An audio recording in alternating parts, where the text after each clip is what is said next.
Pen drive কোথায়? Pen drive সেখানেই আছে যেখানে তোদের হাত পৌঁছাবে না। শেষবারের মতো জিজ্ঞাসা করছি, পেন ড্রাইভ কোথায়? পেন ড্রাইভ সেখানেই আছে যেখানে সত্য বেঁচে আছে।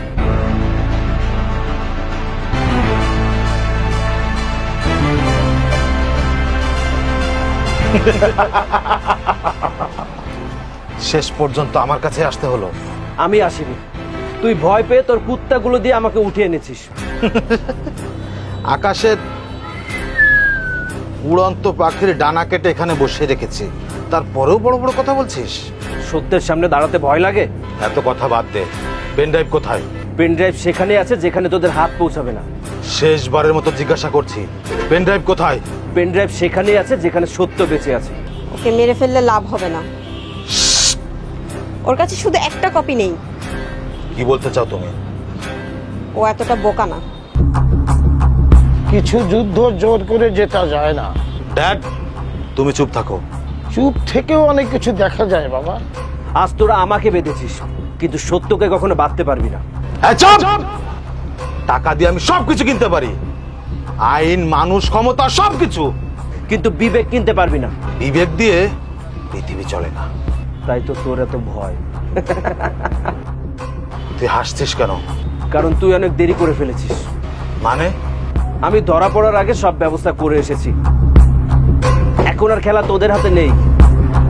শেষবারের মতো বলছি, পেন ড্রাইভটা কোথায় আমাকে বলে দে। আমার ধৈর্যের পরীক্ষা আনিস না। ধৈর্য? যে মানুষ 15টা বছর ধরে সত্য লুকিয়ে রাখে, তার আবার ধৈর্য? তোর একটা ভুল হয়েছে। তুই মনে করেছিস তুই জিতে গিয়েছিস। না, আমি জিততে পারিনি, তবে তুই হেরে গিয়েছিস। কি বললি তুই? আমি হেরে গেছি? আমি কামরুল, এই শহরের সব থেকে ক্ষমতাবান মানুষ। আমার কাছে টাকা আছে, ম্যান পাওয়ার আছে, সবকিছু আছে, সবকিছু। আর তুই কিনা বলছিস আমি হেরে গিয়েছি? তবুও রাতে ঘুম নেই। সামান্য একটা পেন ড্রাইভের জন্য পাগলের মতো ছুটে বেড়াচ্ছিস। যে ভয় পায় না, সে প্রমাণ লুকাতে চায় না, সে রাতের আধারে কাউকে অপহরণ করে না, সে সত্যকে মেরে ফেলার চেষ্টাও করে না। ভাই পুলিশ! অসম্ভব। আমি বলেছিলাম না, খেলা তোর হাতে নেই। Don't move! যে যেখানে আছে সেখানে দাঁড়িয়ে থাকবে। এই, আপনি জানেন আমি কে? আগে আমার পরিচয় নিন। আমি এসপি খাইরুল, আর আমি খুব ভালো করেই জানি আপনি কে। তাহলে সাবধানে কথা বলুন। 15 বছর ধরে অনেকেই সাবধানে কথা বলেছে, কিন্তু আজ সত্য বলার দিন। 3 মাস আগে আমি একটি পার্সেল পাই। পার্সেলের ভিতরে একটি চিঠি আর কিছু গুরুত্বপূর্ণ ইনফরমেশন। সবকিছু মিথ্যা। সেই পার্সেলের ভিতরে আমি একটি পেন ড্রাইভও পাই, আর পেন ড্রাইভের সব কিছু দেখার পরে আমি দীপ্তকে শহরে আসতে বলি। আর আপনারা যে পেন ড্রাইভটি খুঁজছেন, এটা তার কপি। কিন্তু এটা আপনার কাছে কিভাবে এলো? কারণ দীপ্ত আপনার থেকে কয়েক ধাপ এগিয়ে ছিল। তুই কি ভেবেছিলি আমার কাছে মাত্র একটা কপি আছে? এই, চুপ! না, আজ ধমক দিয়ে কাউকে চুপ করাতে পারবি না। 15 বছর আগে দীপ্তর বাবা মা এবং বোনের মৃত্যুটা কোনো দুর্ঘটনা ছিল না, ওটা ছিল একটা পরিকল্পিত হত্যা। চুপ করুন। না, আজ সত্য বলা হবে। কি আলী সাহেব, আজও কি চুপ থাকবেন? চুপ থেকে আমি 15টা বছর হারিয়েছি, আর না। ড্যাড, আজ আমাকে বলতে দে। দীপ্তর বাবা আমার ভাই ছিল, আমরা একসাথে বড় হয়েছি, একসাথে স্বপ্ন দেখেছি। কিন্তু লোভ মানুষকে ধ্বংস করে দেয়। আমি সত্য লুকিয়েছিলাম, অন্যায় থামায়নি। তুমি যদি সেদিন সত্যটা বলতে, তাহলে আমার জীবনটা আজ এমন হতো না। দীপ্ত, আমি জানি এই অপরাধের বোঝা আমি প্রতিদিন বয়ে বেড়াচ্ছি। বাবা, আল্লাহ আমাকে ক্ষমা করে দিস। ক্ষমা? ক্ষমা এতটা সহজ না, তবে সত্য বলার জন্য ধন্যবাদ। এই, ওর বাঁধন খুলে দাও।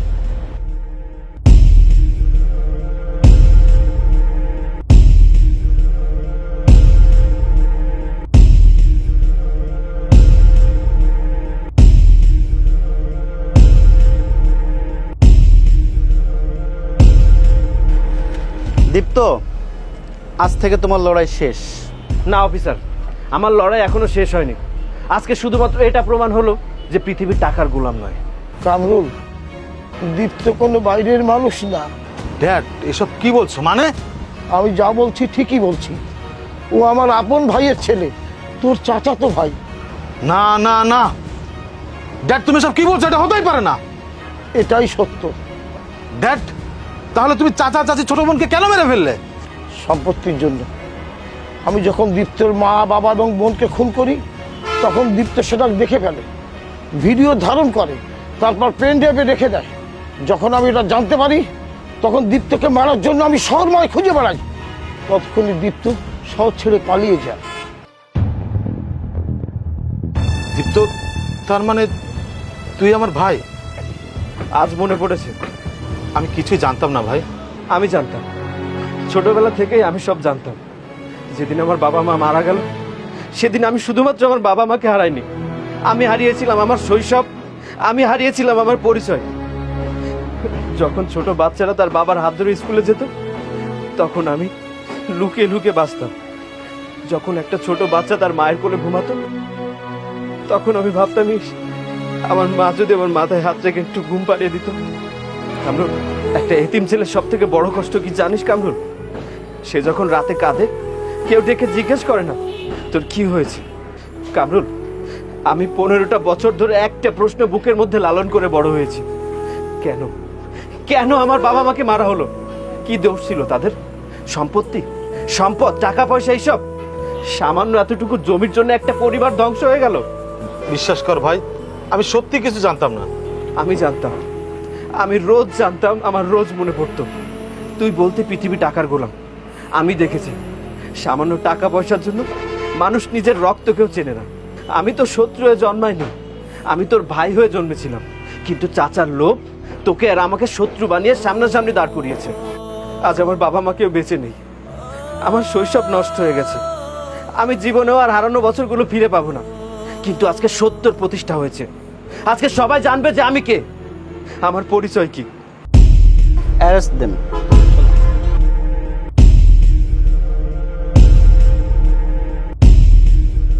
মা, বাবা, তোমাদের ছেলে হারিনি, কিন্তু আমি ওদেরকে জিততে দেইনি। আজকে সত্যের জয় হয়েছে, আজকে সত্যের জয় হয়েছে।